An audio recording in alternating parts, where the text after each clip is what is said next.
Well, now when you went out of town, did you get Friday off? No, I did not. No, I worked on Friday. Okay. All right. Well, I mean, that's the fast. Did you get, well, you were off, obviously, Friday. I had 2 weekends and a whole week, so I'm lost. But wait a minute. The station had people working on Juneteenth? Whoa. This year. I mean, was that the fastest holiday Yes. you've ever seen sprung on us? I have never seen such a thing. Did they just pass it like Tuesday or Wednesday or I found maybe out even about that Thursday? today.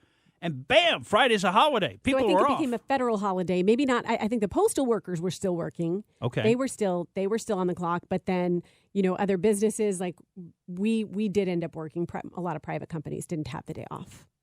Well, it's a great new holiday, Juneteenth. That's when, I guess, a group of African Americans or black people in Texas found out about the Emancipation Proclamation. Maybe about 2 years later, they found out about it and had a big celebration. Very happy to be freed. And that in Texas, I understand, has been a regional holiday. It's something people actually do celebrate. People from Texas know about it. Generally, most of us outside of Texas had never heard of it before. I guess it was last year that it came up.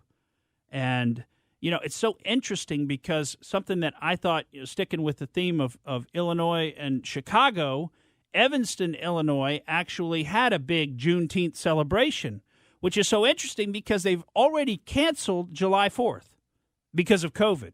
So they've canceled July 4th. You can't have July 4th. But we can have Juneteenth, which comes earlier, even though we've still got COVID going on, supposedly.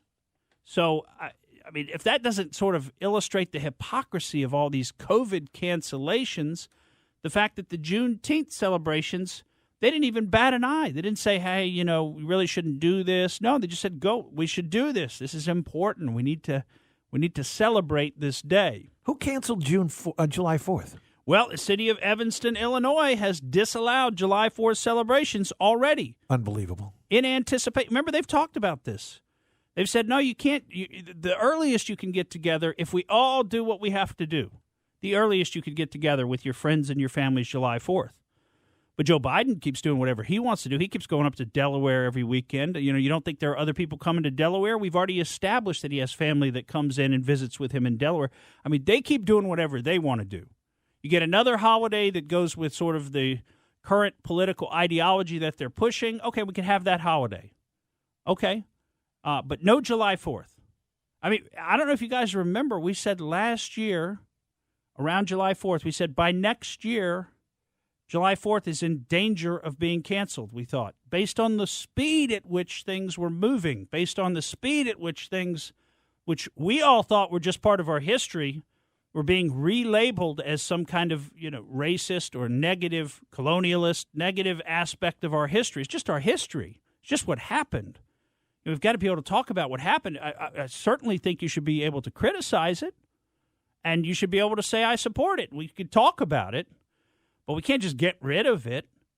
We can't just get rid of our history.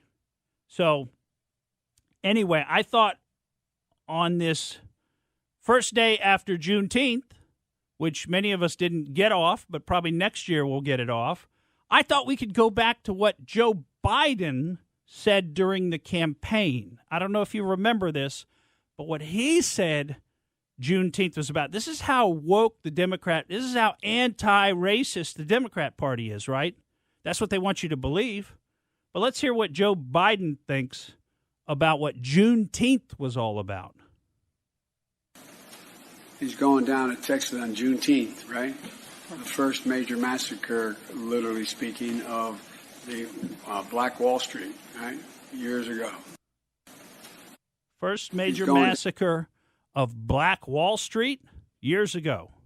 That's what Joe Biden thinks Juneteenth is about. I mean, is this the great anti-racist president? If you give him the right flashcards to read while he's at the podium, maybe so. If you don't give him any flashcards, you never know what's coming out of his mouth. He'll just make something up, right? I mean, he had to have just made that up. Do you think any of his staffers screwed that up and told him that's what Juneteenth was about?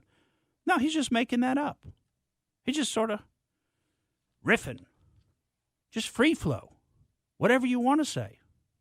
And that's the way they play it with us. I mean, we see that. We see that in the science. They say, you got to follow the science. The science keeps changing. They keep being slow to catch up, and then they keep pretending like it never happened. Same thing with the lab leak hypothesis. That 1 year ago today, if you talked about that, you had a good chance of getting banned. You'd get banned from YouTube. You'd get banned from the internet. Take you off because you're you're a conspiracy theorist. No, you're just using common sense. There is a giant biosafety lab in that city. Oh, it turns out that was working on coronaviruses. Oh, it turns out that we were funding gain-of-function research there. We had all this information by this time last year. Just connect the dots. And we're not saying for sure. I mean, look, who knows what happened, right? Could it come from, I think we always said it. Could it come from animals? We don't know. I mean, who knows? But if I'm betting, if I got to put money on red or black, if I got to pick one or the other, I'm going with the lab leak. It's what makes the most sense. And you can't discount that idea before you know, like, oh, no, didn't happen. Wasn't the lab. Well, that's a great point because that's what they were doing. They were saying, oh, absolutely not. We've already proven. Did you see that article in The Lancet? We've already proven it. Proven it how? With what data? With what studies? Oh, you're just a conspiracy theorist. That's what they would say. And now they're saying, oh, well, you know what? It probably is the most likely hypothesis. Even the Biden administration is now coming around to that being a possible hypothesis. Well, just think about it, folks. I mean, who are you going to trust next time? You're going to trust the authorities, who obviously don't know what they're talking about, who obviously don't have any problem lying to you, who obviously don't have any problem telling you the science is settled. We've already looked into this. We've already figured it out. There's nothing to see here. Just keep moving. They tell you that, and then a year later you find out, oh, they were wrong. And then they just pretend like that never happened. They're just like, oh, of course it's a lab leak hypothesis. I mean, of course that's the most likely. That's what Fauci. Of course that's the most likely thing now. I never said that didn't happen. Oh, except about 100 times on the record. But does the media ever follow up? And do they put Fauci on the air and just hit play on the clips where he said it and said it and said it and said it? Do they do that? No, they just say, oh, Dr. Fauci, you're such a great man. Thank you for your service. You've done so much for this country. Such an amazing. You're a true American hero. That's what that's the drivel that they push out. The narrative engineers push out through the different content streams to try to get you to buy into this stuff. Don't be surprised. Nobel Peace Prize. Expect it, right? Expect it. Thank you for listening to the Morgan Streetman Show. We hope you enjoyed what you heard, and if you did, please click like and subscribe to help us out. And remember that we recommend that you exercise your brain at least once a week.